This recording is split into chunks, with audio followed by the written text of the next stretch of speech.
दोस्तों, प्यार का रिश्ता बहुत ही अनोखा होता है, गहराइयों से भरा हुआ। कभी कभी शुरुआत तकरार से होकर फिर प्यार में बदल ही जाती है। कुछ ऐसा ही प्यार किया है संदीप और हिमानी ने। आइए देखते हैं ये दोनों प्यार की सीढ़ियों पर चल पाए या नहीं। कॉलेज का पहला दिन था। हिमानी कॉलेज जाने के लिए घर से निकल पड़ी। वो बीए फर्स्ट ईयर की स्टूडेंट थी और पहली बार किसी कॉलेज में जा रही थी।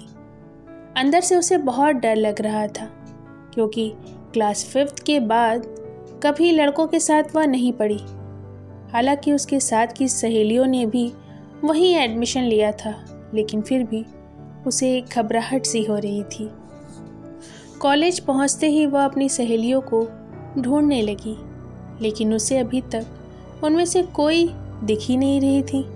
वह थोड़ी नर्वस थी। फिर भी कदम तेज करते हुए वह अपने पहले क्लासरूम में एंट्री करने ही लगी थी कि वह एक लड़के से टकरा गई। हालांकि ना वह गिरी और ना ही किताबें, फिर भी वह उस पर चिल्ला उठी थी। शायद वह अपना गुस्सा और डर उसके ऊपर निकाल गई और बोली, तुम्हें दिखाई नहीं देता? बस लड़कियों से टकराने के बहाने चाहिए होते हैं तुम लड़कों को। संदीप खड़ा चुपचाप सुन रहा था, लेकिन उसे भी गुस्सा आ गया।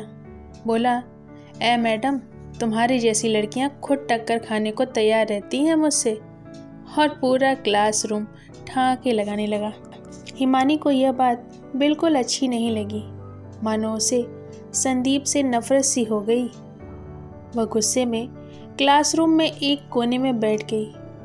जैसे तैसे आज का दिन हिमानी ने निकाल लिया।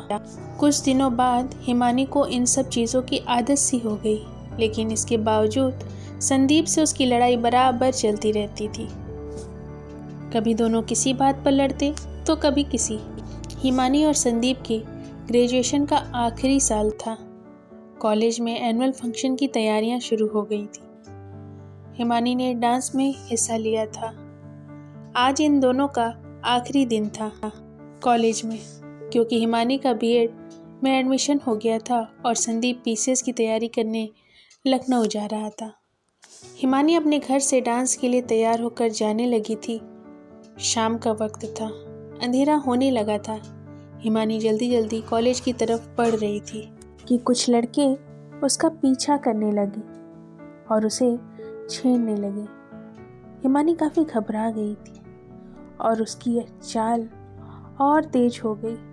वे लड़के भी तेजी से उसका पीछा करने लगे। तभी हिमानी गिर पड़ी और उसे लगा आज वो फंस गई।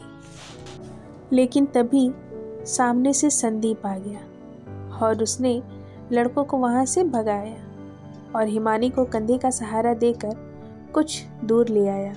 फिर उसके जख्मों पर दवाई लगाई और कॉलेज पहुंचकर दोनों ने अपनी अपनी परफॉर्मेंस दी। हिमानी ने संदीप का शुक्रिया अदा किया और सोचने लगी कि वो कितना गलत समझती थी उसे। आज दोनों की राहें अलग अलग थी। वो ज़्यादा बातें भी नहीं कर पाई, लेकिन एक अनछुए एहसास ने उसके दिल में जगह बना ली थी। वो संदीप को भुला नहीं पा रही थी। संदीप भी हिमानी के बारे में सोच रहा था। आज इतने करीब से उसे देखा, उसके साथ बिताए कुछ पल मानो उसके दिल की गहराइयों में उतर गए। बार बार उन्हीं पलों के बारे में सोच रहा था और उसे एक सुकून सा महसूस हो रहा था। अगली सुबह जब संदीप की ट्रेन थी, वो स्टेशन के लिए निकल पड़ा। स्टेशन पर हिमानी खड़ी थी। संदीप हिमानी को देखकर चौंक गया। बोला, तुम यहाँ कैसे? हिमानी ने बोला, तुम्हें छोड़ने आई थी, क्यों नहीं आ सकती? हिमानी ने संदीप को एक पर्ची पकड़ाई। उसमें उसका नंबर लिखा था और बोली, टाइम मिले तो कॉल करना। साथ ही एक छोटा सा गिफ्ट, गणेश जी की मूर्ति दी और बोली, ये तुम्हें सही रास्ता दिखाएंगे।